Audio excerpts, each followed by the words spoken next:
দুর্বলের উপরে গায়ের জোরে সবলদের হামলার নাম সন্ত্রাস।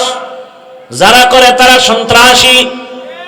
আল্লাহর কসম, দুনিয়ার সব সন্ত্রাসীদের সন্ত্রাসের কর্মকাণ্ড বন্ধ করার জন্য একটাই মাত্র মেডিসিন, আল্লাহর দেওয়া ইসলামের বর্ণিত কোরআনের আইনের জিহাদ। জিহাদের মেডিসিন ছাড়া সন্ত্রাসীদের সন্ত্রাসের কর্মকাণ্ড বন্ধ হবে না। এ কারণে চলতেছে, স্বাধীন করছে দেশ, স্বাধীন না, বারবার স্বাধীনের আওয়াজ, জুলাইয়ের আন্দোলনের স্বাধীন। স্বাধীন হলে তাহলে কেন এখনো আমার দেশে আন্দোলন চলে? কি স্বাধীন করলা? এখনো কেন আমার বোন ধর্ষিতা হয়? স্বাধীন যদি হয়ে থাকে বলো, আমার মা কেন ধর্ষিতা হয়? এখনো বাবার সামনে মেয়ে ধর্ষণ করা হয়, স্বামীর সামনে স্ত্রীকে ধর্ষণ করা হয়। বুঝা গেছে এই স্বাধীন আমরা চাই নাই, আমাদের নতুন করে আর একটা স্বাধীন করতে হবে। রেডি হয়ে থাকো, ওই স্বাধীন না হওয়া পর্যন্ত আমাদের ভাগ্যের পরিবর্তন হবে না, জমিনে শান্তি আসবে না। ওই স্বাধীন হবে ইসলামের স্বাধীন। আল্লাহর কসম, ইসলাম ছাড়া কোনোদিন শান্তি জমিনে আসবে? কোনোদিনও আসবে না। শুধু আওয়াজ হবে, চাপাবাজি হবে, শান্তি জমিনে আসবে না। ইসলাম ছাড়া শান্তি কেউ চাইলেও দিতে পারবে না। সব স্বার্থপর, সব নাপাক, দেমাগ নাপাক। ইসলাম হলো একমাত্র পাক। ভাইরা আমার, আমরা যে ইসলামটা মানি এটা দুর্বল না? কি আমাকে ইসলাম দুর্বল? বলেন না কেন? আমাদের কোরআন দুর্বল। তাহলে বলেন কেন কোরআনে এইটা আছে সেটা আছে, কিন্তু রাষ্ট্রের ব্যাপারে কোরআনে কিছু নেই? বলেন। আপনারা এই ভাষায় বলেন না, আপনারা অন্য ভাষায় বলেন। কি ইসলাম ধর্ম আর রাজনীতি এক করবেন না হজরতেরা, বলে না? বলে না? রাজনীতির সাথে ধর্মকে টানবেন না। আলাদা ছিল কবে? বরং আমাদের ইসলাম তো এমন, নাই বলতে কিছু নাই। ইসলাম মানি অর্থনীতি, ইসলাম মানি সমাজনীতি, ইসলাম মানি রাষ্ট্রনীতি, কোনোটার বাইরে ইসলাম নাই। সব আল্লাহ দিয়েছেন, আমরা বুঝি না, আলোচনা করি না, বরং চ্যালেঞ্জ করে বলি তুমি আলাদা করলা কেন? বরং ইসলাম আর রাজনীতি এমন, সূর্যের সাথে আলো যেমন লাগানো, ফুলের সাথে ঘেরান যেমন লাগানো, ফুল থেকে ঘেরান আলাদা হলে যেমন ফুলের কোনো মূল্য নাই, রাজনীতির থেকে আমার আল্লাহর দ্বীন ইসলাম আলাদা করলে ওই রাজনীতি রাজনীতি থাকে না, দুর্নীতি হয়, পেটনীতি হয়। ভাইরা আমার, আমি ইসলামটারে ছোট করেন কেন? আপনি রাজনীতি করেন না সেটা ভালো, এখানে বহু আল্লাহর বান্দা আছে নামাজ পড়ে না, তার সাথে কোনো দ্বন্দ্ব নাই, কিন্তু নামাজের বিরোধিতা করলে ছাড় নাই।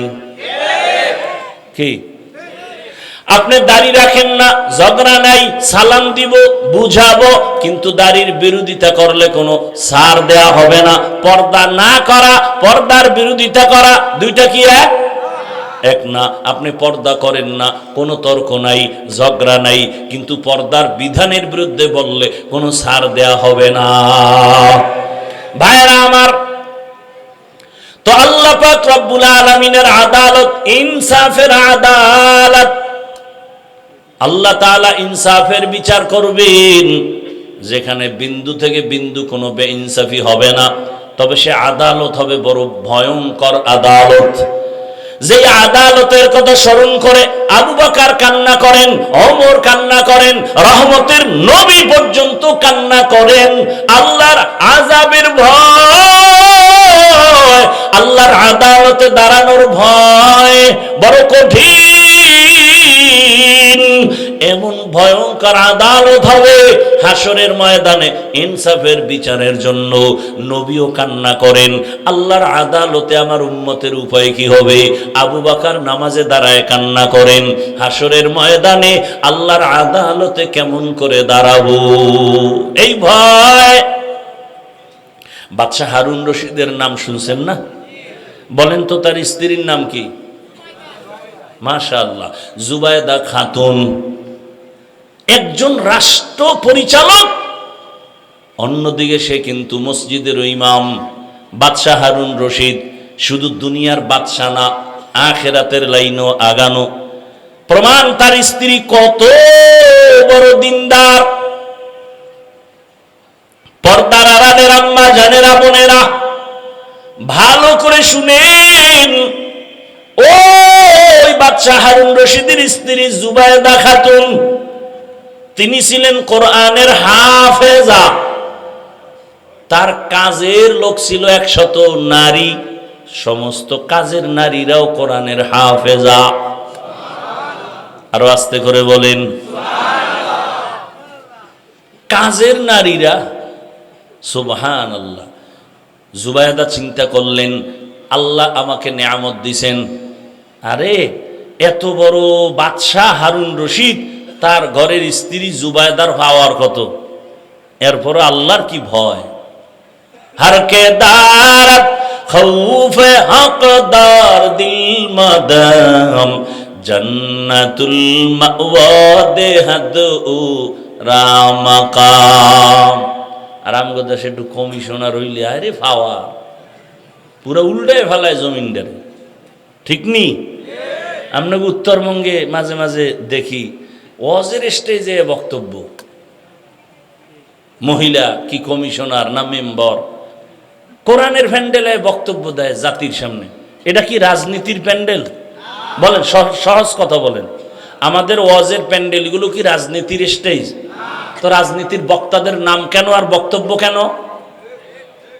ওয়াজের প্যান্ডেলে যদি রাজনীতির নেতা বক্তব্য দিয়ে ভোট চায়, তাহলে আলেম ওলামা কোরআন হাতে নিয়ে রাজনীতির ওয়াজ করবে কঠিন ভাবে।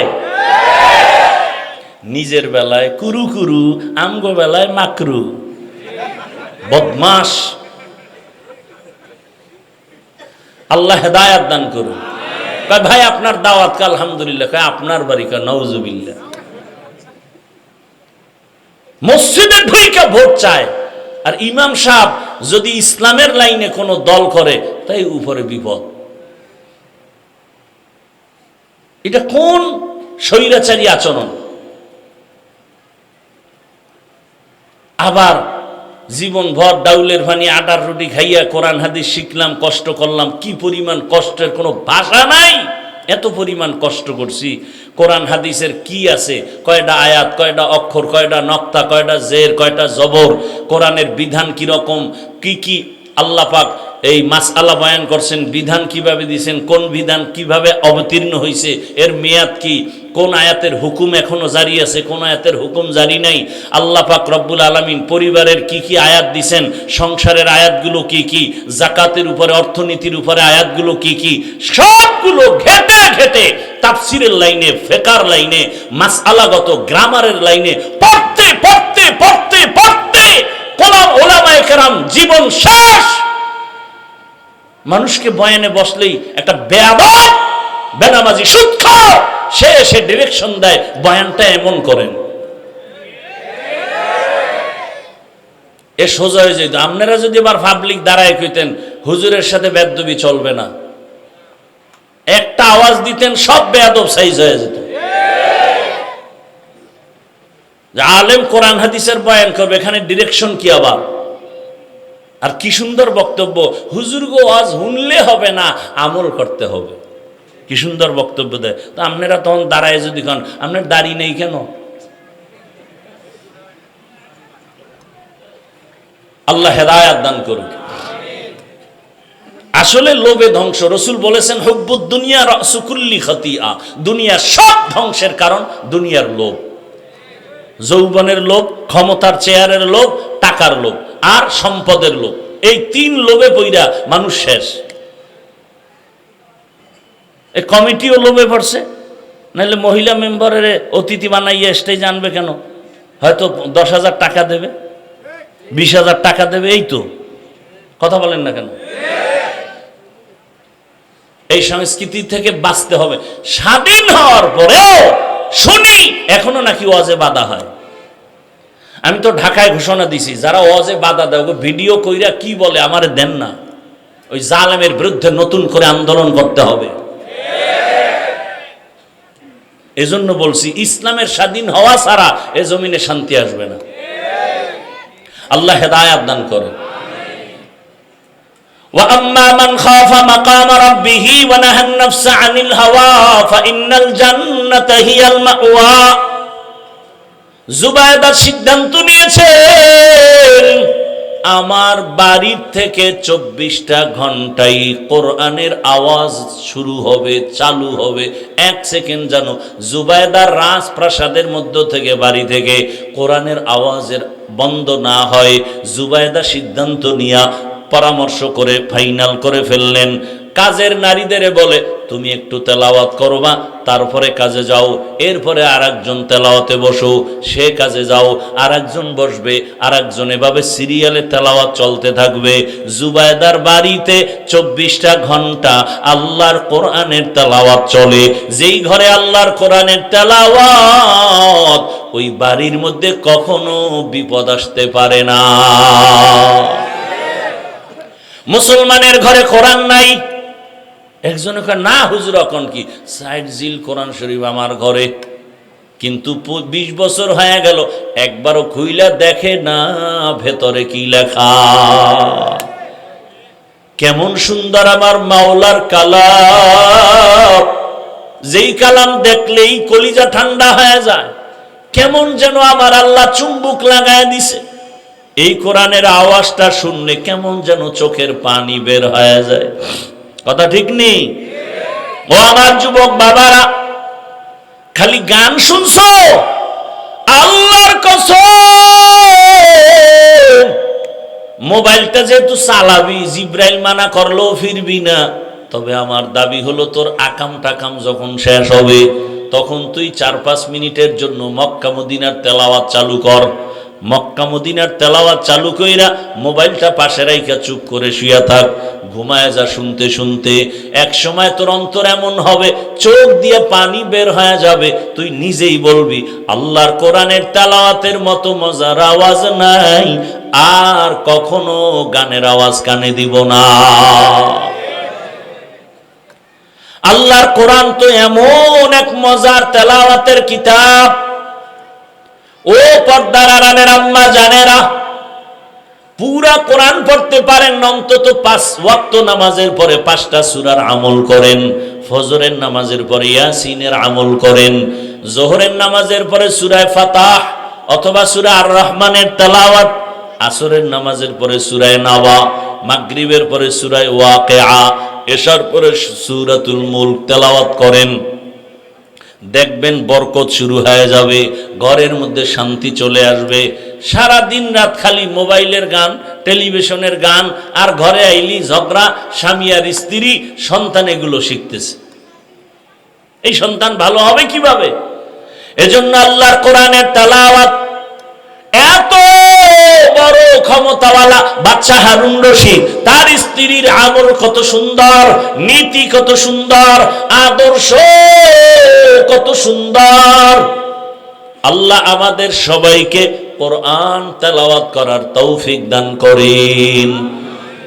বেশি বেশি কোরআন তেলাওয়াত, বুকে লাগান, আঙ্গুল টানেন, আল্লাহর কোরআন দেখেন, হাযা কালামু রাব্বি, দিলটা শান্ত হয়ে যাবে। পৃথিবীতে আল্লাহর কোরআনের আওয়াজের মতো আর সুন্দর আওয়াজ নাই। এই জুবায়দা একদিন স্বপ্ন দেখতেছে বাইতুল্লাহর সামনে সে দাঁড়ানো। কোথায় দাঁড়ানো? বাইতুল্লাহর সামনে দাঁড়ানো বড় কঠিন, কিন্তু স্বপ্ন দেখতেছে জুবায়দা বাইতুল্লাহর সামনে দাঁড়ানো, আর সারা দেশের মানুষ এসে এসে জুবায়দার সাথে জেনা করে। কোথায় বৈশা? আর কোথায়? বাইতুল্লাহ কত দামি একটা ঘর। ইন্না আউওয়ালা বাইতিন উযিআ লিন-নাস লাল্লাযী বিবাক্কাতা মুবারাকাও ওয়া হুদা মুবারাকাও ওয়া হুদাল লিল আলামিন। আল্লাহ জমিন বানায় প্রথম ঘর বানাইলেন হেদায়েতের ঘর, বাক্কা নগরী বাইতুল্লাহ। যেই বাইতুল্লাহর দিকে তাকাইলেই শুধু সওয়াব আর সওয়াব। বাইতুল্লাহর এরিয়ায় বসে একবার বলবে আল্লাহ, 1,00,000 বার আল্লাহ বলার সওয়াব। জুবায়দা খাতুন স্বপ্ন দেখে বাইতুল্লাহর পাশে দাঁড়ানো, আর সারা দেশের মানুষ এসে এসে জুবায়দার সাথে জিনা করে। এটা বাস্তব না স্বপ্ন? স্বপ্ন। এবার জুবায়দা ঘুম থেকে উঠিয়া ভয় পেয়ে গেলেন, এমন কপাল আমার, তাও আবার বাইতুল্লাহর সামনে দাঁড়ানো। যেই বাইতুল্লাহ ঢুকলে সওয়াব আর সওয়াব, 1 সেজদা 1,00,000 সেজদার সওয়াব, একবার আল্লাহ বলা 1,00,000 বার আল্লাহ বলার সওয়াব। কিন্তু ব্যাখ্যা কই পাই? এজন্য ব্যাখ্যা তো যে বুঝে তার কাছে যেতে হবে। উল্টা পাল্টা স্বপ্নের ব্যাখ্যা নেওয়া যাবে না, বলাও যাবে না। ওই জামানার স্বপ্নের ব্যাখ্যাকারী আল্লামা ইবনে সিরিন রহমাতুল্লাহ আলাইহি লোক পাঠায় দিল, যাও তার থেকে ব্যাখ্যা নাও, তবে আমি জুবায়দার নাম বলবা না, বলবা কোন এক নারী এই স্বপ্ন দেখছে। যাও গিয়া স্বপ্নের ব্যাখ্যাকারী আল্লামা ইবনে সিরিনের কাছে যখন বলছে, এবার কয় এত স্বপ্ন কে দেখছে, নাম কও। কয় নাম বলা যাবে না। কয় ভাগো, ব্যাখ্যা দেওয়াও যাবে না, কারণ ব্যক্তি হিসাবে ব্যাখ্যা হবে। ব্যক্তি হিসাবে পিশাব যদি স্বপ্ন দেখে নবী উলঙ্গ ডাস্টবিনে পড়ে আছে, কত বড় ভিড় হইলে দেখতে পারে? হ্যাঁ, কিতনা বড় দাজ্জাল। দেখেন নবী উলঙ্গ ডাস্টবিনে পড়ে আছে, ব্যাখ্যা কি হবে? কয় পীরের ঈমান উলঙ্গ। কথা বলেন না কেন? ওর আত্মা মরা ডাস্টবিনে পড়ে আছে। এই জন্য স্বপ্ন দেখলেই হবে না। একজনের স্বপ্ন দেখছে, কয় হুজুর আমি এক স্বপ্ন দেখছি। কি? কয় যে নবী আমার পেছনে, আমি নবীর সামনে জানাজার ইমামতি করতেছি, নবী আমার মুক্তাদি। কয় এটা তো হইতেই পারে না, কাম তো ঘটতে গেছে। কি? কয় তোর বাপের মরণ হইব কিছুদিনের মধ্যে, তোর বাবার মরণ হইব। হায় হায় হায়, নবী পেছনে থাকবে, ইমামতি করবা, হতে পারে না। ভাইরা আমার, এবার আবার দৌড়ায় আসলো জুবায়দা খাতুন। নাম না বললে ব্যাখ্যা দেওয়া হবে না। আবার দৌড়ায় কয় যা কি করার নামটাও বলে দে। এইবার ইবনে সিরিনের কাছে যখন নাম বলছে, বাদশাহ হারুন রশিদের স্ত্রী জুবায়দা স্বপ্ন দেখছে বাইতুল্লাহর সামনে দাঁড়ানো, আর সারা দেশের মানুষ জিনা করে। এইবার ইবনে সিরিন কয় কপালওয়ালা জুবায়দা, সান কপালওয়ালা জুবায়দা, ভাগ্যবতী জুবায়দা, এর মতো কপালওয়ালা আর কে হবে? শুনো, জুবায়দারে গিয়ে সালাম দিও আর ব্যাখ্যা শুনাইও। আমার আল্লাহ জুবায়দারে দিয়া এমন কাজ নিবেন মক্কার জমিনে, সারা দুনিয়ার মানুষ জুবায়দার সেই কাজের থেকে অংশ নেওয়া শুরু করবে, ফায়দা নিবে। শুরু হয়ে গেছে স্বপ্নের ব্যাখ্যা। জুবায়দা গেল মক্কায়, মক্কায় যেয়ে দেখে মানুষ পানির হাহাকারে আছে, কোথায় পাবে পানি? জুবায়দা সরকারের টাকা না, নিজের টাকা দিয়া নহর বানাইলো, ড্রেন কাটলো পুরো মক্কায়। ইডার পানির লাইন করলো, লাইন কইরা কইরা পানি দিল, জায়গায় জায়গায় পানি পৌঁছায় দিল। এখনো গিয়া দেখলে খুঁজে পাবেন মক্কার মধ্যে, নাম হলো নহরে জুবায়দা নামের ড্রেন এখনো আছে পাহাড়ের পাশে পাশে। আমি নিজে দেখে এখনো আছে। সারা দুনিয়ার মানুষ আসছে আর জুবায়দার খেদমতের অংশ নিছে, নেয় নাই? স্বপ্ন কি, ব্যাখ্যা কি, চিন্তা করতে পারেন? বড় কঠিন হালাত না। আপনি গাঞ্জাখোর যদি দেখেন তাহলে কাজ হবে না, তাহলে কপাল খারাপ। ভাইরা আমার, সেই স্বামী বাদশাহ হারুন রশিদ কত বড় আল্লাহর ওলি। আমি আমার আয়াতের উপরে ঘটনাটা টানতেছি, আরেকটু সামনে আগাবো। বাদশাহ হারুন রশিদ সে আবার বড় আল্লাহওয়ালা। একদিন ওজির আজম নিয়ে রাস্তা দিয়া যায়, দুপুর বেলা দেখে রাস্তার পাশে এক বুড়া ফলের গাছ লাগাইতেছে। এই বাদশাহ হারুন রশিদ, এই বুড়া তোমার বয়স কত? কয় মরণের কাছাকাছি। কয় তুমি কষ্ট করে কি করো? কয় ফলের গাছ লাগাই। ফল হবে কবে? কয় জানে কে? কত কষ্ট করো কেন? কয় বাদশাহ আমগো বাপ দাদায় গাছ রোপণ করেছে, ফল হয়েছে, আমরা খেয়েছি, এটাই তো নিয়ম। আমরা আবার গাছ লাগায় যাব, আমগো প্রজন্ম যারা ওরা গাছের ফল নিবে। বাদশাহ কয় এত সুন্দর একটা জবাব দিছে, 1000 দিনার তারে পুরস্কার দিছে। বুড়াও সেই বুড়া, এমন বুড়া হয় কয় মানুষে গাছ লাগায় ফল পায় 1 বছর পর, আর আমি লাগাইতে না লাগাইতে নগদ ফল পেয়ে গেলাম। জাগাত নগদ ফল পাইছি 1000। বাদশাহ খুশি হয়ে কয় নে আরো 1000 দিলাম। বুড়া খুশি লাভ দিয়া কয় মানুষ গাছ লাগায় বছরে ফল পায় 1 বার, আমি নগদ পাইছি 2 বার। উজিরে কয় হেন আর থা যাইব, এই বুড়া আপনার ফকির বানাইব, তাড়াতাড়ি ভাগেন।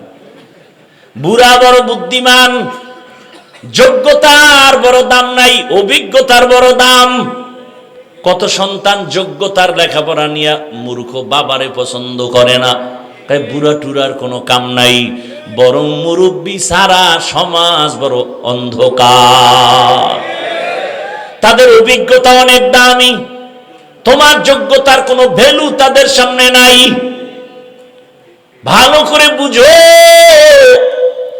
বাদশাহ হারুন রশিদ একদিন দেশের উলামায়ে কেরামদের দাওয়াত দিলেন দুপুর বেলা প্রাসাদে। দেশের শীর্ষস্থানীয় উলামায়ে কেরাম আসলেন খানা খাওয়ার জন্য। খানা খাওয়াইলেন, ভালো মেহমানদারি করালেন, আপ্যায়ন শেষ। এবার সবাই বিদায় নিবে। বাদশাহ হারুন রশিদ বলে আপনারা বাড়ি যাবেন, আমার একটা কথা, মেহমানদারি ঠিক আছে নি? ওলামায়ে কেরাম বলে আলহামদুলিল্লাহ। আপনারা আমি বাদশাহ হারুন রশিদ রে চিনেন কিনা? বলে চিনি।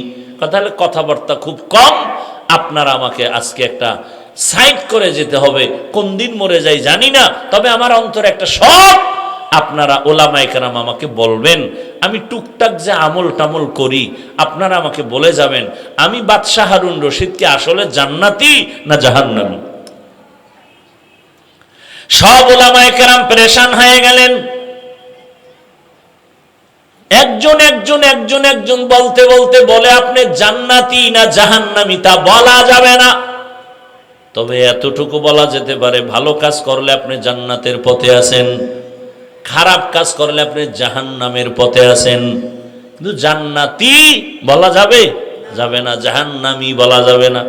বাদশাহ মজাক করে বললেন তো খাওয়াইয়া লাভ হইল কি হুজুর গো, একটা সাইড আমারে করতে না পারলে ঠিক আছে, আপনারা চলে যান, দোয়া করবেন। ওলামায়ে কেরাম বিদায় নিবেন। এই সময় মজলিসের পেছনে একটা বালক দাঁড়ায় গেল, অল্প বয়সের 9 বছরের বালক দাঁড়ায় গেল। দাঁড়ায় বলে বাদশাহ জাহাপনা, আপনি যদি অনুমতি দেন জবাবটা আমি দিতে পারবো।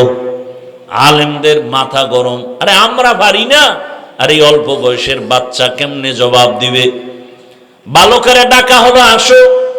বাদশার সামনে দাঁড়ায় বলে প্রশ্নটা কি? বলে আমি জান্নাতি না জাহান্নামী? বলে উত্তর দিবেন আপনি না আমি? কয় তুমি। কথা হলে যেহেতু কিছু সময়ের জন্য আমি উত্তর দিব, বলেন প্রশ্ন করার থেকে উত্তর দেনেওয়ালার মর্যাদা কম না বেশি? বলে বেশি।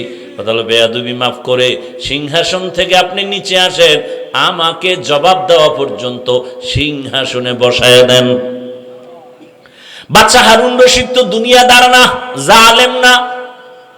ওলামায়ে কেরামের সামনে বলে ঠিক আছে আমি নিচে নামলাম, তুমি আসো সিংহাসনে বসে জবাব দাও। এইবার বালক সিংহাসনে বসিয়া জবাব দেওয়ার আগে বলে মাওলার এলেম যার কাছে আছে তার সম্মান তো এমনই হয়। কোরআন ও হাদিসের ইলম যাদের কাছে আছে তাদের সম্মান এমনই হয়। ইলমেরা এজাজো করদন বেহিসাব খলকেরা দাদন জবাবে বাসওয়াব হক না দারদ দোস্তে খলকা জারেরা নিস্তে ই খসলত একে দিনদারেরা। বালক বলে ইলম থাকলে তো সম্মান এমনই হয়। তাকাইয়া দেখো একটা ছোট বাচ্চা কোরআনের হাফেজ, কত সম্মান। নামাজের ইমামতি তারাবিতে দাঁড়ায় গেছে, কোটিপতি পেছনে তার কথায় উঠে আর বসে। সম্মানকে দিছেন? হ্যাঁ, এক সম্মান আমার আল্লাহ দেয়, আর এক সম্মান আমগো সোনার বাংলায় টাকায় পাওয়া যায়, পাইব না? আপনারাও হাদিয়া খাওয়ার জন্য বসে আছেন ভোটের আগের রাত, তাহাজ্জুদের সময় বরকতের টাইম, টাকার বস্তা চলে আসবে আর বলবেন খোদার কসম ভোট তো তোমার এই দিমু। এক ভোট 6 জায়গায় পেয়েছে, টাকা খায় 6 জায়গা থেকে। কেমন হারামখোর। আর এ কয় হুজুর গো দোয়া কবুল হয় না। চিন্তা করছেন? ভোটের আগে যারা টাকা খাইবা, তোমরা টাকা না খাইয়া বাথরুমে গিয়া 10 গ্রাম পায়খানা খাইও, বাজারে গিয়া হালাল সাবান দিয়া কুলি করবা, গন্ধ থাকবে না। কিন্তু এই হারাম খাইয়া যারা মরবা, জাহান্নামের আগুন সারা গন্ধ যাবে না। আল্লাহ হেদায়েত দান করেন। কেমনে বুঝাবো? এই প্যান্ডেল থেকে বাইর হওয়ার পরেই যেই চোরায় বিড়ি টানবে, এর হেদায়েত তো জায়গায় শুরু হয়ে গেছে। আল্লাহ হেদায়েত দান করুন। ভাইরা আমার, আল্লাহ তাআলা সম্মান যেটা দেয় এটা স্থায়ী। মানুষ যারা টাকা দিয়া কিনে, ওই সম্মান প্রথমে পায় ফুলের মালা, ফাইনালে জুতার মালা। জিন্দেগি মে বন্দগি তু কর নহে, जिंदगी में बंदगी तू कर नहे, जिंदगी बे बंदगी शर्मिंदा है, जिंदगी बे बंदगी शर्मिंदा है। दुनिया में हो दुनिया का तलबगार न हो, बाजार से गुजर हो खरीदार न हो। ये दुनिया एक मिसले कागज फूल है, ये दुनिया एक मिसले कागज फूल है। जिंदगी में बंदगी तू कर नहे, जिंदगी बे बंदगी शर्मिंदा है, जिंदगी बे बंदगी शर्मिंदा है। जिंदगी में बंदगी कौन बंदगी, बंदगी बे जिंदगी शर्मिंदगी। আপনাদের ঘুম আসতেছে? আমি তো জানি বাঙালি রাতে ঘুমায় না, মোবাইলের হক আদায় করে রাত কাটায়। এরা ঘুমাবে সকালবেলা। অতএব আজকে একটু সময় দিয়ে দোয়া করে যাওয়া যাবে না? আল্লাহ সবাইকে কবুল করেন। বাদশাহ বসে আছে নিচে, বালক এলেমের ফজিলত বয়ান করতেছে। সুযোগ পাইলেই বয়ান। আল্লাহর কোরআনের এলেম বড় দামি, আল্লাহর দ্বীনের ইলমের বড় দাম। আল্লাহ তাআলা জিরো থেকে হিরো বানায় দেয়। ও বাবা, আল্লাহ তাআলা তো সম্মান দান করেছেন। ও বাড়িওয়ালা বাড়ি পড়ে আছে, বাড়িওয়ালা নাই। আজকে বাড়ি বানাইয়াও আরামে ঘুমানোর কোনো সুযোগ নাই। আল্লাহ তাআলা কত মানুষ পেরেশানিতে, টাকা আছে বাড়ি আছে শান্তি নাই। কিন্তু যাদের কাছে আল্লাহর দ্বীন আছে, এদের টাকা নাই, বাড়ি নাই, কিন্তু শান্তির কোনো অভাব নাই। এ শান্তি কে দিছেন? ইলমের বদৌলতে দান করেছেন। ও আমার কলিজার যুবক, তুমি স্কুলে পড়ো, কলেজে পড়ো, চাকরি করো, ব্যবসা করো, ডাক্তার হও, ইঞ্জিনিয়ার, প্রফেসর হও, তবে আমার আল্লাহর কোরআনটা সিনায় লাগাও। আল্লাহর কোরআন লাগায় দেখবা তুমি স্কুলে পড়লেও সম্মান বেড়ে যাবে। আমাদের সমাজে বহু ডাক্তার আছে, 5 ওয়াক্ত নামাজি নাই। তাহলে কেন বলবো ডাক্তার হওয়া খারাপ? ইঞ্জিনিয়ার হয়েও 5 বেলার নামাজ পড়ে, উলামায়ে কেরামের সাথে কলিজার সাথে সম্পর্ক, তাহলে আমি কেন বলবো ইঞ্জিনিয়ার হওয়া খারাপ? ভাইরা আমার, ইলমের ফজিলত বড় দামি। আল্লাহর কোরআন, আমি জামা পরেছি, কাপড় বড় দামি, কিন্তু নরমাল কাপড় যেটা টেইলার ফালায়া দেয়, ওটারে সুন্দর করে দুইয়া সেলাই করে কোরআনের সাথে লাগায় দিছে, গিলাপ বানাইছে, দাম বেড়ে গেছে। এই যে কাঠের চেয়ার, কত দাম, কিন্তু এর উপরে পাও লাগায়, কোনো খবর নাই।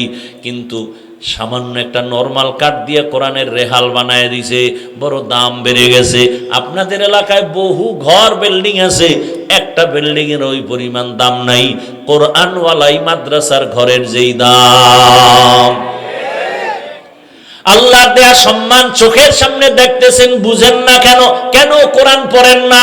কেন কোরআনওয়ালাদের সাথে সম্পর্ক তৈরি করেন না?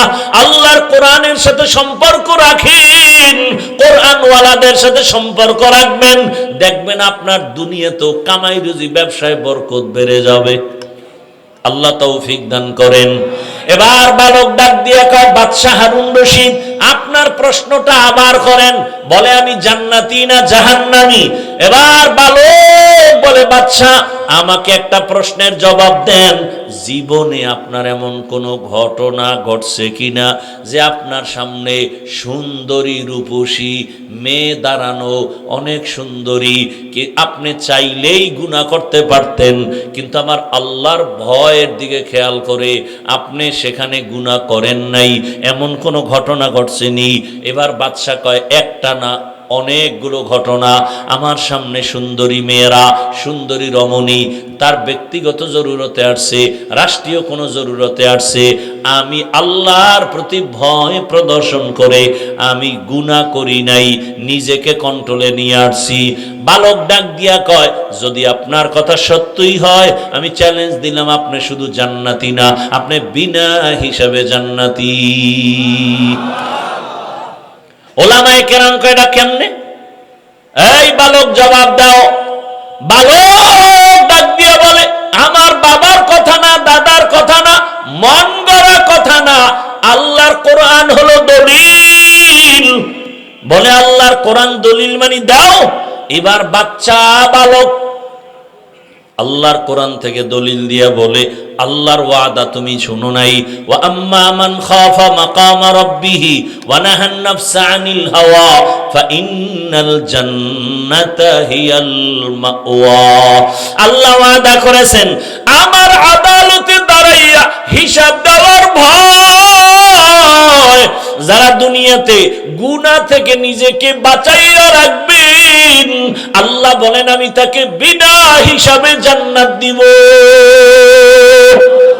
हर के दारद खौफे हकदार दिल मदाम जन्नतुल मअवा देहद राम काम बखा कुरआ कलामुल्लाह बशनो कदीमास्ती कदीमास्ती नईनो।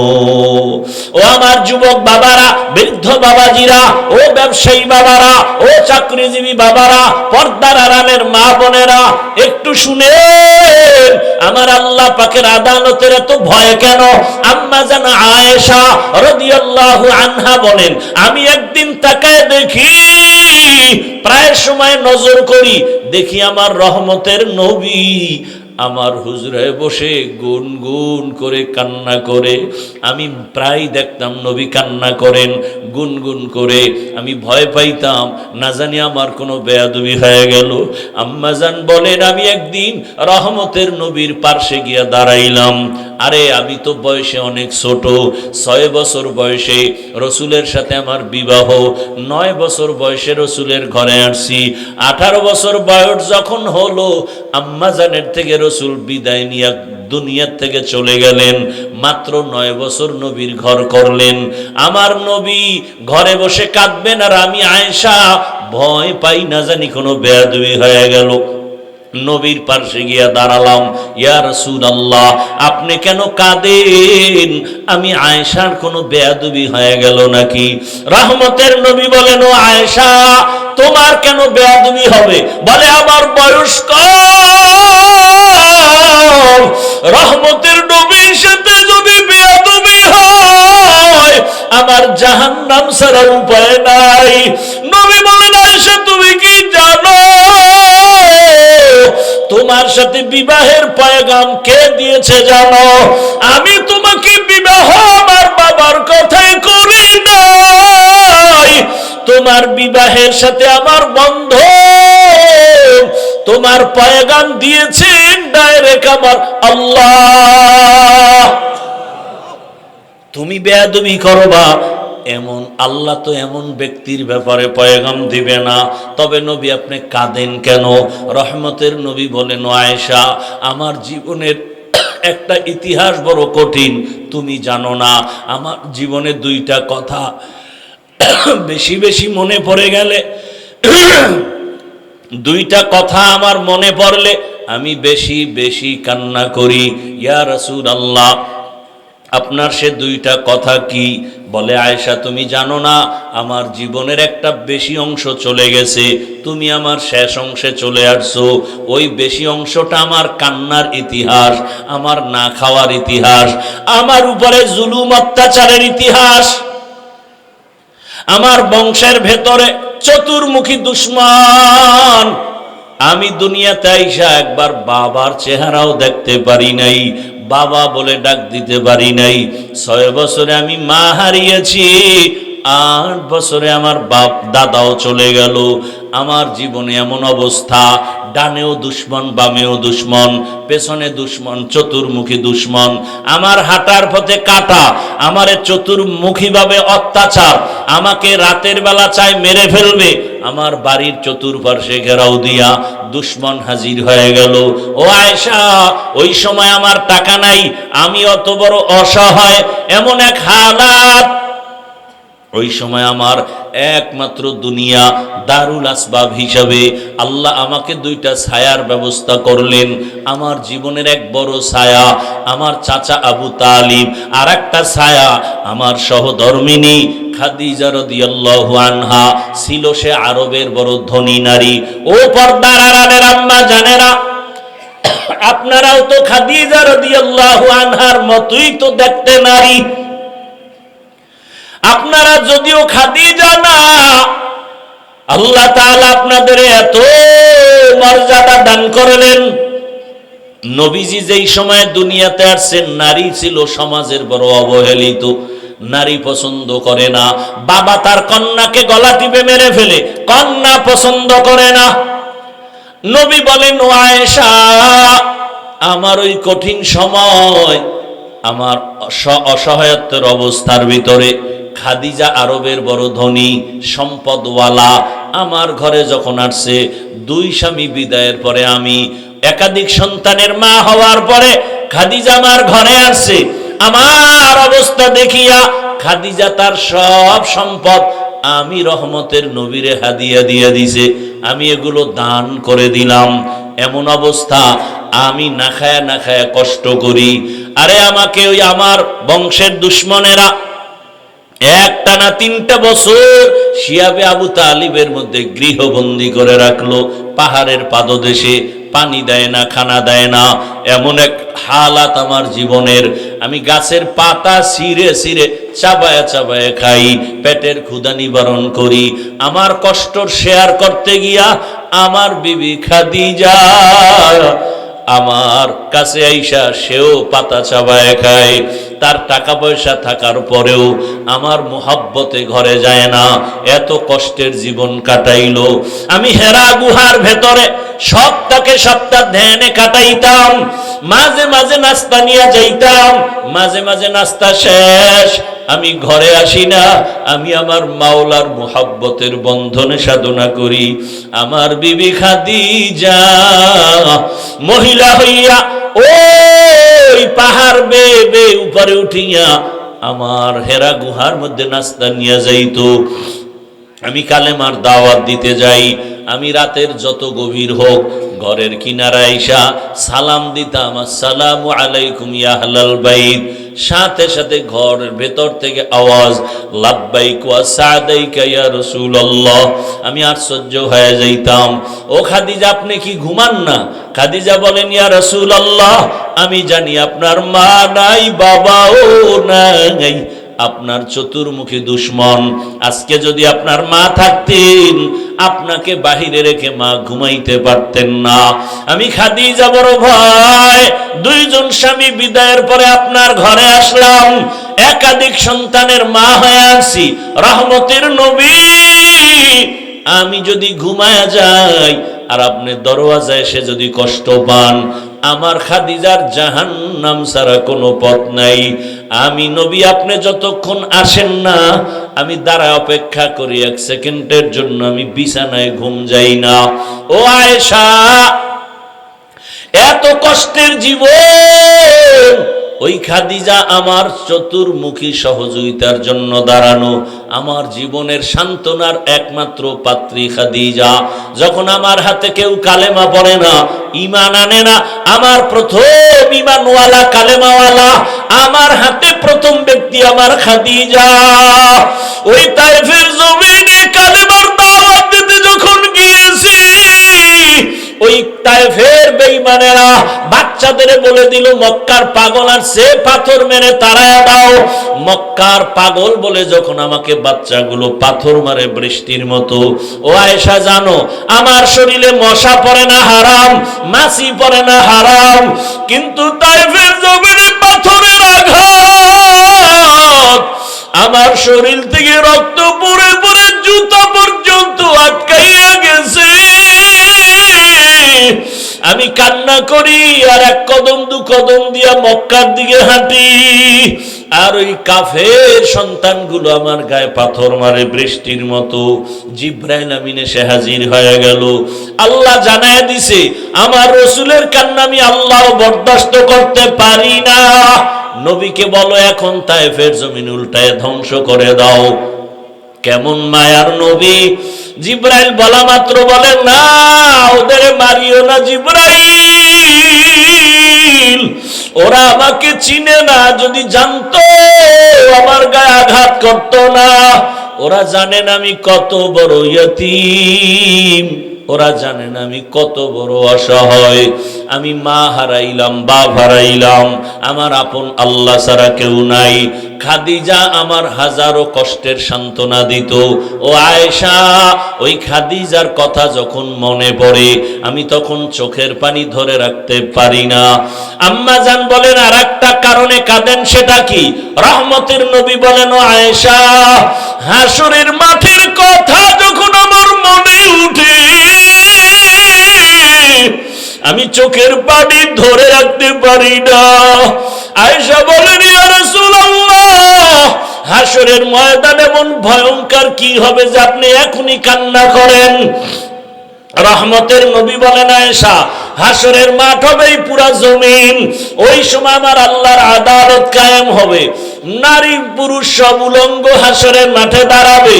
আম্মা জান বলেন, লজ্জা কি কেউ করবে না? আল্লাহর নবী বলেন, ও আয়েশা, হাসরের ময়দান এত পরিমাণ কঠিন হবে কেউ কারো দিকে তাকানোর পর্যন্ত হুঁশ হবে না। সূর্য নিচে চলে আসবে, সূর্যের গরম যখন শুরু হবে জমিনটা মাটির তামা হয়ে যাবে পুড়িয়া। অন্যদিকে জাহান্নামের আওয়াজ, জাহান্নামের চিৎকার ডেকে ডেকে বলবে, ও আল্লাহ, বেনামাজি গুলো কই, গুনাহগার গুলো আমার পেটের মধ্যে দাও। আল্লাহ বলবেন না, জাহান্নাম অপেক্ষা কর, বিচার শেষ করিয়া নেই। নবী কান্না করে আর বলে, আয়েশা, জাহান্নামের আওয়াজের ভয়ে হাসরের ময়দানটা থরথর করে কেঁপে উঠবে। অন্যদিকে আমার মাওলাও বেজার, আল্লাহ রাগ হয়ে একটা আওয়াজ দিবেন, কুদরতি আওয়াজ, লিমানিল মুলকুল ইয়াউম লিল্লাহিল ওয়াহিদিল কাহ্হার। আল্লাহ তাআলার কুদরতি আওয়াজে হাসরের মাঠ থরথর করে কাঁপা শুরু হয়ে যাবে। এমন অবস্থা হবে কেউ কারো পরিচয় দিবে না।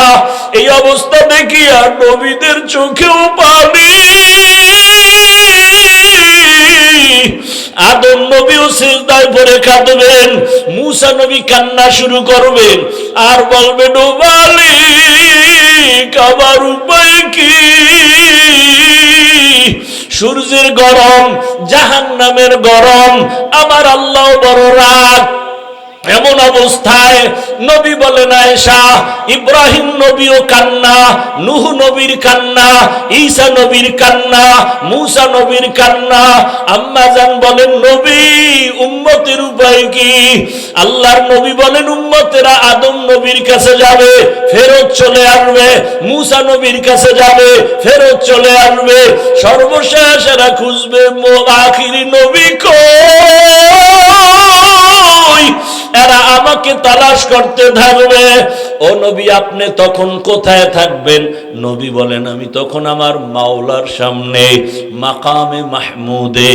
এমন অবস্থা দেখিয়া আমিও সেজদায় পড়ে যাব, কান্না শুরু করব। মুসা নবীর কান্না নিজের চিন্তা, ঈসা নবীর কান্না নিজের চিন্তা, ইব্রাহিম নবীর কান্না নিজের চিন্তা, আর আমি সেজদায় পড়ে কান্না করব। একবারও আমি আমার চিন্তা করব না। আমি বারবার বলবো, আল্লাহ, আমার উম্মত, আমার উম্মত, আয় আল্লাহ, একটা উম্মত যেন জাহান্নামে না যায়, জাহান্নামের ফিরাও। আমার উম্মত জাহান্নামে গেলে আমি জান্নাতে যাব না। ও মোহনগঞ্জের নবীর আশিক, আমার নবীর সুন্নত কেমনে জবাই করো? ও যুবক বাবা, তোমার মতো কত যুবক র্যাব, আর্মি, পুলিশ, বিডিআর এর চাকরি করে, নামাজ ছাড়ে না। দেখো, তোমার মতো যুবক স্কুল কলেজে পড়ে, নামাজ ছাড়ে না, ডাক্তার, প্রফেসর, ইঞ্জিনিয়ার, নামাজ ছাড়ে না। বলো বাবা, তোমার কপাল কেন খারাপ? আমার নবীর মায়া কি তোমার অন্তরে আসবে না? কেন তুমি দাড়ি কাটো, নামাজ ছাড়ো? আমার মাওলার আদালতের ভয় কি নাই? ও পর্দার আড়ালের মা বোনেরা, কয়দিন দুনিয়াতে বাঁচবেন? আপনার মতো কত মা এখনো আছে বেপর্দায়, চলে না, নামাজ ছাড়ে না, মোবাইলে সময় নষ্ট করে না। আম্মা জানেরা, বোনেরা, আপনারা কেন পারবেন না? এখনো সময় আছে, আল্লাহর কাছে তওবা করেন। হাসরের ময়দানের ভয় অন্তরে জমা করিয়া আল্লাহকে বলেন মনে মনে, হে আল্লাহ, জীবনে কত বেপরদায় চললাম, আজকে থেকে বেপরদায় চলবো না, নামাজ ছাড়বো না, স্বামীর মাল খেয়ানত করব না, মোবাইলে সময় নষ্ট করব না। ও যুবক বাবা, পায়ে হাত রেখে বলি, আমার মাওলার কোরআন মিথ্যা মনে করিও না। আল্লাহর আযাব বড় কঠিন, এখনো সময় আছে, তওবা করো। আল্লাহকে বলো, হে আল্লাহ, জীবনে কত নামাজ ছাড়লাম, দাড়ি কাটলাম, বেপরদায় চললাম, কত চোখের গুনাহ, হাতের গুনাহ করলাম, আজকে থেকে তওবা করলাম, আর নামাজ ছাড়বো না, দাড়ি কাটবো না, বেপরদায় চলবো না। মা বাবার দোয়া নিয়া, শিক্ষকের দোয়া নিয়া, ওলামায়ে কেরামের পরামর্শ নিয়া, মায়ার নবীর আদর্শ মেনে জীবনটা চালাবো। ও আল্লাহর বান্দারা, তওবা করো। মায়ার নবী যদি কাঁদেন, উম্মতের চিন্তায় কাঁদেন। ও নবীর আশিক, আল্লাহর নবী বলেন, ও আয়েশা, আমার কান্না দেখার সাথে সাথে আমার আল্লাহ বলবে, বলেন, রহমতের নবী আপনি মাথা উঁচু করেন, আপনি কান্না করিয়েন না, আপনার উম্মতগুলো ধরে ধরে বাছাই করে করে জান্নাতের দিকে নিয়ে যান। আম্মা জানকে নবী বলেন, আমি মাথা উঁচু করিয়া আমার উম্মতগুলো ধরে ধরে জান্নাতের পথের দিকে নেওয়া শুরু করব। নবীকে প্রশ্ন করেন আম্মা জান, ইয়া রাসূলুল্লাহ, কোটি কোটি কোটি মানুষের ভেতরে মুসা নবীর উম্মত, ঈসা নবীর উম্মত, ইব্রাহিম নবীর উম্মত, আপনার উম্মতগুলো কিভাবে চিনবেন? নবী বলেন, ও আয়েশা, আরে যারা আমার উম্মত আসল দুনিয়াতে 5 ওয়াক্ত নামাজ আদায় করেছে ওযু বানাইয়া, হাসরের ময়দানে ওযুর জায়গাগুলো নূরের আলোতে ঝলমল করতে থাকবে। আমি ধরে ধরে হাউজে কাউসারের কিনারায় নিয়া আমি নিজে পেয়ালা ভরে ভরে আমার মোহাব্বতের উম্মতের হাউজে কাউসারের শরবত দিব, আমার উম্মত পান করবে। ও আল্লাহর বান্দারা, ওই হাউজে কাউসারের পানি আমার মায়ার নবীর সুপারিশ যদি পেতে চাও, পায়ে হাত রেখে বলবো এখনো সময় আছে, তওবা করো।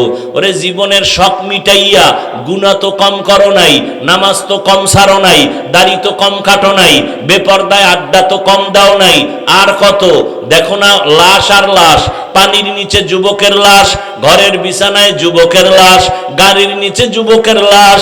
তওবা করো খাঁটি অন্তরে, আর জীবন চলে গেল, নামাজ ছাড়বা না, বেপরদায় চলবা না, মা বাবার দোয়া নিয়া, ওলামায়ে কেরাম শিক্ষকদের পরামর্শ দোয়া নিয়া নবীর তরিকা মেনে চলবা। ওয়া আম্মা মান খাফা মাকামা রাব্বিহি ওয়া নাহান নাফসা আনিল হাওয়া ফাইন্নাল জান্নাতা হিয়াল মাওয়া। হাসরের ময়দানে আমার আদালতে দাঁড়াইয়া হিসাব দেওয়ার ভয়, জমিনে যে নিজেকে গুনাহ থেকে বাঁচাবেন, আল্লাহ বলেন আমি ওয়াদা করলাম তাকে বিনা হিসাবে জান্নাত দিব। রহমতের নবী বলেন, ইত্তাকিল মাহারিম তাকুন আবাদান নাস। ও দুনিয়ার উম্মত, তোমরা আল্লাহর নিষিদ্ধ জিনিস থেকে নিজেকে বাঁচাও, আল্লাহ তোমাদের মর্যাদা বাড়ায় দিবেন, আল্লাহর কাছেও মর্যাদা বাড়বে, উম্মতের কাছেও মর্যাদা বেড়ে যাবে। তরজমা শেষ, এবার ব্যাখ্যা। হাদিসের উপরে 2-3 মিনিট কথা। পৃথিবীতে আল্লাহ মানুষ পাঠাবার আগেই সিদ্ধান্ত ফাইনাল, মানুষ হবে সৃষ্টির শ্রেষ্ঠ। সিদ্ধান্ত কার? অস্থায়ী না স্থায়ী? স্থায়ী। আল্লাহর স্থায়ী সিদ্ধান্ত মানে নাই কে? কে মানে নাই? ওয়ালাকাদ কাররামনা বানি আদম ওয়া হামালনাহুম ফিল বাররি ওয়াল বাহরি ওয়া রাযাকনাহুম মিনাত তাইয়্যিবাত ওয়া ফাদ্দালনাহুম আলা কাসীরিম মিম্মান খালাকনা তাফদীলা। বনি আদম বড় দামি, এদের মতো শ্রেষ্ঠ মর্যাদার আর কোন প্রাণী আল্লাহ দেন নাই। আল্লাহ বলেন, ও দুনিয়ার মানুষ, তোমাদেরকে শ্রেষ্ঠ মর্যাদা দিয়া জমিনে আমি পাঠানোর পর তোমাদের চলার জন্য উত্তম ব্যবস্থা করেছি। জমিনে চলার রাস্তা দিলাম, পানির মধ্যে কিভাবে চলবা সে ব্যবস্থাও করে দিলাম। দুনিয়ার সব প্রাণীরা রাস্তায় চলে, মানুষ তোমার চলার পথটা অনেক সুন্দর, অনেক পিওর। মানুষের চলার রাস্তার মতো বাঘের রাস্তা আসেনি, সাপের রাস্তা আসেনি, আছে কিন্তু এইরকম না। গরুও চলে, হরিণও চলে, বাঘও চলে। দুনিয়াতে মানুষের চলার পথের মতো এত সুন্দর পথ জমিনে আর কোনো প্রাণীকে আল্লাহ দেননি। পানির মধ্যে যেই লোহাটা ফেলে দিলে নিচে চলে যাবে, মানুষের মেধা খাটাইয়া ওই লোহা দিয়া জাহাজ বানায়া ভাসাইয়া এক দেশ থেকে ভিন্ন দেশে ব্যবসার কাজে যায়। আমি আল্লাহ সম্মান দান করেছি, একটা জাহাজ তুফানে পড়ে আমি বাঁচাই, ইচ্ছা করলে ডুবিয়া যায়। যেমন টাইটানিক জাহাজ বানাইয়া তারা চ্যালেঞ্জ করেছিল, এই জাহাজ ডুববে না, কেউ পারবে না এটাকে নষ্ট করতে। কিন্তু সমুদ্রের মাঝে গিয়া হঠাৎ একটা বরফের পাহাড়ে বাড়ি লেগে সব কিছু নিঃশেষ ধ্বংস হয়ে গেল। আল্লাহর সাথে পাল্লা দিয়ে কেউ আগাতে পারে নাই, পারবেও? আল্লাহর সাথে পাল্লা দিয়ে কেউ আগাতে পারে নাই, কিয়ামত পর্যন্ত পারা সম্ভব না। আল্লাহ বলেন পাল্লা না দিয়া মাথা নত করে নাও, আমি আল্লাহ তোমাকে বড় আদর করে সৃষ্টি করেছি, তোমার জন্য আমি আল্লাহ সর্বোত্তম খানার আয়োজন করেছি। এত সুন্দর খানা আমি পিপিলিকার খানাও দেই, আমি সমুদ্রের প্রাণীর খানাও দেই, জঙ্গলের হাজারো প্রাণীর খানা আমি দেই, উড়ন্ত পাখির খানাও আমি দেই। মানুষের খানা এত সুন্দর, এত পিওর হালাল এবং সুস্বাদু খানা কোনো প্রাণীকে দেই নাই। মানুষের খানাটা আমি আল্লাহ পিওর রাখছি, কাভার লাগাইয়া। ভাত খাবা, চালটাকে কাভারে ঢুকাইয়া রাখছি, কাভারে থাকলে নাম কি? ধান। রুটি খাবা, গমটাকে কাভারে আটকাইয়া দিছি যেন ময়লা না যায়, তোমার কোনো ডিস্টার্ব না হয়, ক্ষতি না হয়। এখন তোমার ভাত রুটি সামনে রেডি, খাওয়ার জন্য তোমার তরকারি লাগবে, আমি আল্লাহ হাজার ধরনের তরকারির ব্যবস্থা করে দিলাম। কত শাকসবজি, পাকানোর জন্য লাগবে মশলা, তোর বাবায় দেয় নাই, আমি আল্লাহ জমিনের মধ্যে মশলার ব্যবস্থা করলাম। পেঁয়াজ দিলাম, রসুন আমি দিলাম, এলাচি দিলাম, দারুচিনি দিলাম। কে দিছেন? এবার এগুলো দিয়ে মশলা বানাও, বানায় তরকারি পাকাও। কত ধরনের শাকসবজি, এগুলো আবার কাবারে ঢুকানো, প্রত্যেকটার উপরে কাবার লাগানো আছে না নাই?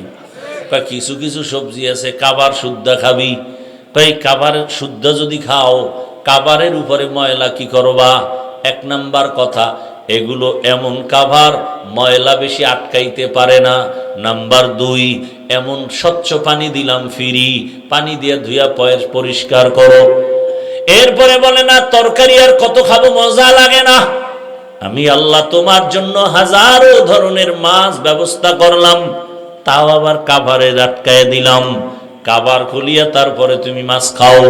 বলে এখন আর কত মাছ খাবো, ভালো লাগে না। এবার তোমার জন্য আমি হালাল ভাবে গোশত দিলাম, গরু খাও, দুম্বা, এরপরে বকরি, উট, হরিণ, কত কিছু আমি হালাল করে দিলাম। এবার খানার টেবিলে দস্তারখানে কয়েক ধরনের সবজি, কয়েক ধরনের মাছ, কত ধরনের গোশত রেডি। খাও না কেন? কয় রুচি নাই। কি নাই? রুচি নাই। এবার ডাক্তারের কাছে গিয়ে কয় ঔষধ দাও রুচির। আল্লাহ কয় রুচির ঔষধ আমি দিলাম। কেমনে? কয়েকটা টমাটো ল, 2টা শশা কাট, এর সাথে 3টা কাঁচামরিচ মার, এটারে গোলায়া সরিষার তেল দিলাম আমি। এবার তুই সালাদ বানায় একটা টান মার, দেখবি তরকারি ছাড়া 3 প্লেট নাই। আরে বাঙালির সামনে বললে উপায় আসেনি। ডাক্তার কই মিষ্টি খাওয়া হারামে, সবে বরাতে গেছে মসজিদে জেলাফি খাইতে, যাইয়া হেন কিলাকিলি একদম। বিষয় কি? প্যাকেট একটা পাইয়া আর একটার জন্য হাত বাড়াইছে। আছেন এরকম কিছু মানুষ? দ্বিতীয় প্যাকেটের জন্য যখন হাত বাড়াইছে, আর এক প্যাকেট বগলে চাপ দিয়ে রাখছে। আর একজন পিছনে দেখে যে আমি একটাই ভাইনো, 2টা লয়ে টানে, বগলেরটা টান মারছে। টান মারানো ওর সাথে লাগছে কিলাকিলি। এক কিলাকিলি তো জেলাফি পায়ের তলে হইরা নাই। 2জনে ধাক্কাধাক্কি করছে মোটামুটি 40 মিনিট। পরে দেখে মসজিদে কেউ নেই। এইবার মাথা গরম, জেলাফিও পাইলাম না, মাইর খাইলাম হুদা। মসজিদ থেকে বের হয় আর আল্লাহ এখানে আর আইনো না, জেলাফি পাইলাম না কেন? এই জন্য আমি মাঝে মাঝে বলি, মানুষের আল্লাহ নফস দিছেন 3টা, নফসে মুতমাইন্না, নফসে আম্মারা, নফসে লাওয়ামা। আর বাঙালির আর একটা নফস আছে বেশি, এটার নাম খাওয়ামা। এটার অভ্যাস হলো খালি খাওন তালাশ করে, হালালও বাজে না, হারামও বাজে না, পাইলেই খায়, পাইলেই খায়। কুকুরের মতো, গরুর মতো, হাটে আর চাটে, হাটে আর চাটে, হাটে আর চাটে। আছে না নাই? আল্লাহ বলেন তোমার জন্য খানা দিলাম হালাল এবং পিওর। আমি আল্লাহ কেমন আদর করেছি, তোমার খানার অবশিষ্ট যেটা থাকে এটাকে বলে জুটা। আমি আল্লাহ সেটাও পাক করে রাখলাম। আমি বোতল থেকে একটু পানি নিলাম, বাকি অংশ নাপাক নাপাক, এটা জুটা হয়ে গেছে। আবার আমরা স্বাভাবিকভাবে যে খানা খাই, মাছের কাটা, গোশতের হাড়, এটাও একটা জুটা, এটাও পাক। আল্লাহ কয় তোর এই জুটাটাও আমি অনর্থক ফালাই দিতে বলি নাই, এটা তুই এমন একটা ভালো জায়গায় রাখবি, এটা খাওয়ার জন্য আরো প্রাণীরা বসে থাকে, কুকুর খাবে, বিড়াল খাবে, সর্বশেষ জিনেরা খাবে। এই জন্য নবীর সুন্নাত হলো জুটা কাটা পানির মধ্যে ফেলিও না, কারণ ওটা জিনে খাবে, কুকুর খাবে, বিড়াল খাবে, ওদের হক নষ্ট হয়ে যাবে, মজা পাবে না। বুঝেননি কিছু? আজকে এই সুন্নাতটার ওয়াদা করে যান, পানির মধ্যে ফেলবেন না, জুটা কাটা পানির মধ্যে ফেলবেন না। বিড়ালের খানা, এটা কুকুরের খানা, ঘরের পিছনে কোথাও নিরাপদ জায়গায় রাখবেন, এটি জিনে খেয়ে ফেলবে। ওকে খাওয়ান দিবেন না, তামনে ধরবে না, জানালা দিয়ে ঢুকে খেয়ে কেউ বাতাস আইলো কেন, মাথা গরম, খাইতেই ভরে গেছে, ধুম জ্বর ধৈর্য ফেলছে। আর এখন জিন খুব বেশি উৎপাত করে, মানুষের উপরে উপদ্রব বাড়ায় দিছে। কেন? ও থাকার ঘর বাড়ি জঙ্গল কাইটা বাঙালি সব সাফ করে, তোরা থাকবে কই? কথা এটা মানুষের ঘরে ঢুকো। আর ওদের একটা ঘরের মধ্যে, প্রত্যেকের ঘরে একটা ওদের আড্ডাখানা আছে, বাথরুম। এরা বাথরুমে থাকে, এজন্য রসুল বলছেন খালি মাথায় খালি পায়ে বাথরুমে যাও না। আর আমরা বাথরুমের বানাইছি ওয়াশরুম। কি রুম? ওয়াশরুম। ওখানে অজু করি, উচিত না? বাঁচাও কঠিন, চেষ্টা করা দরকার। অজুখানা আলাদা করেন, ওয়াশরুম আলাদা করেন, বাথরুম আলাদা করেন। এবং বাথরুমে ঢুকার সুন্নত আছে না নাই? বাম পা দিয়া ঢুকবেন না কোন পা দিয়া? খালি মাথায় ঢুকা যাবে না, খালি পায়ে ঢুকা যাবে না। সুন্নাত অনুযায়ী বাথরুমে ঢুকবেন। কোনো বাথরুমে ঝামেলা আপনার হবে না, দুর্ঘটনা অনেকের হয় না, পড়ে গিয়ে মাথা শেষ, বুকে ব্যথা, দুর্ঘটনা হয়। জুতাও নাই, টুপিও নাই, একটা কাপড় দিয়ে যান, টুপি না একটা গামছা দিয়ে যান। বাথরুমে এভাবে যাবেন, রসুল তো সব শিখাইয়া দিছেন। বাথরুমে গিয়ে কিভাবে বসবেন নবী তাও শিখাইয়া দিছেন। মুশরিক বেঈমানেরা কয় তোমগো নবী কেমন নবী, কয় কেন? কয় বাথরুমের নিয়ম শিখায়। সাহাবায়ে কেরাম কামগো শুধু নিয়ম শিখায় না, বাথরুমে গিয়ে কেমনে বসবো নবী তাও শিখায়। নবী বলেন বাম পায়ের উপরে ভর করে বাথরুমে বসবা, সুন্নত। হাঁটুর উপরে কাপড় উঠাবা না, সুন্নত। আর কাপড় যদি ঘরের ভিতরে ধুইয়া দৌড় দেয়, এটা উঠাবার টাইম নাই, কাইতেই হইয়া যাবে বাথরুম। আর যেই খাওয়ন খায় বাঙালি, বাথরুমের দরজা খোলার টাইম পায় না, এমার্জেন্সি নিম্নচাপ শুরু হয়ে যায়। আল্লাহ হেদায়াত দান করুন। আর বিসমিল্লাহ তো নাই, ডান হাতে বাম হাতে হোমানে খায়। জিগাইলে আমগো আটকানের জন্য বুদ্ধি লয়ে বয়ারিস, কাহুজুর এত ফতুয়া দেন কেন? ডান হাতও আল্লাহর, বাম হাতও আল্লাহর। কিছু ভদ্রলোকের আবার দেখি এরা ডান হাতে ভাত খায় ঠিক, বাম হাত দিয়ে আবার লবণ নেয়, নেয়নি। বিষয় কি? বলে বাম হাত তো বাথরুমে ব্যবহার হয়, ওখানের একটা ফ্লেভার আলাদা আছে, যেন লবণের সাথে একটু মিক্স করা হয়। আর কেমনে লজ্জা দিলে জাতি সোজা হবে আমার জানা নেই। আল্লাহ হেদায়াত দান করুন। হায় হায় হায়, কষ্ট হইতেছে আপনাদের। তো আল্লাহ মর্যাদা বাড়াইয়া তারপরে মানুষ বানাইলেন। কিন্তু এখানে এক পর্যায়ে দেখবা, বিনয়ী হয়ে যখন চলবা, আমার আল্লাহকে নিয়ে যখন চলবা, তখন দেখবা শুধু মুমিন না, বেঈমানেরাও তোমাদের ভালোবাসা শুরু করবে। শুধু তাই না, আরো যদি আল্লাহর কাছে প্রিয় হতে পারো, দেখবা এক সময় শুধু মানুষ না, ভিন্ন প্রাণীও তোমাকে মহাব্বত করবে। মহাব্বত করলে দেখবা বাঘ তোমার কথা শুনে, হরিণ তোমার কথা শুনে, দুনিয়ার অন্য প্রাণী তোমার কথা শুনে। এরকম নজিরে জমিনে আছে না নাই? আল্লাহর ওলি বাঘের গিয়া খাই, বাঘ এখানে আমরা বসবাস করব, তুই তোর গন্তব্যে চলে যা। বলতে দেরি, বাঘ তার বাচ্চা কাঁধে নিয়ে পাহাড়ের মধ্যে যাইতে দেরি হয় নাই। নদীর মধ্যে পানি নাই, কি নাই? পানি নাই।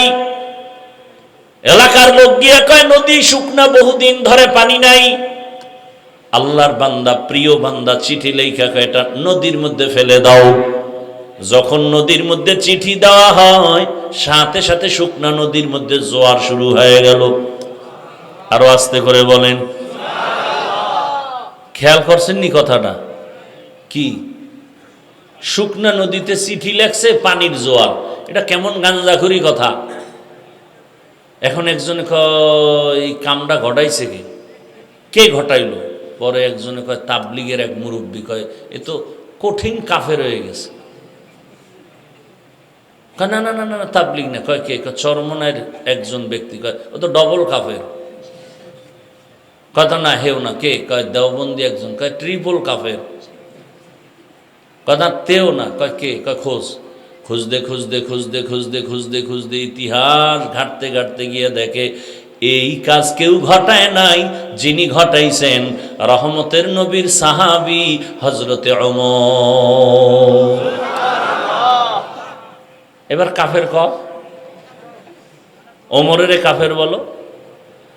কাদেরে কুদরত দারি বার কামাল আন্তা রব্বি আন্তা হাসবি জুল জালাল তুহি কাদের জলিলুল্লাহ জাহাদার বাহার হালে তুহি মেরা নেগাহদার।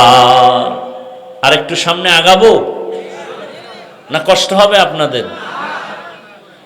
হাদিসের উপরে কিছু কথা বললাম, চলেন আয়াত।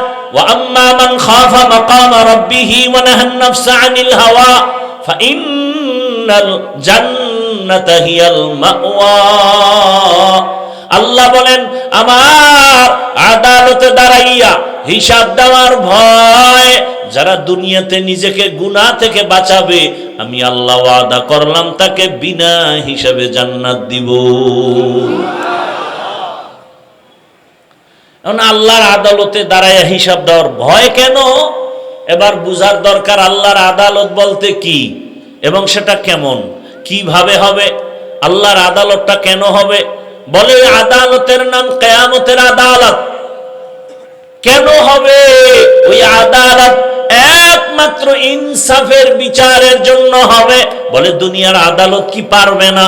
না, ইসলামী আদালত যদি দুনিয়ায় কায়েম হয়ে যায়, এরপরও ইনসাফের আদালত পরিপূর্ণভাবে হবে না।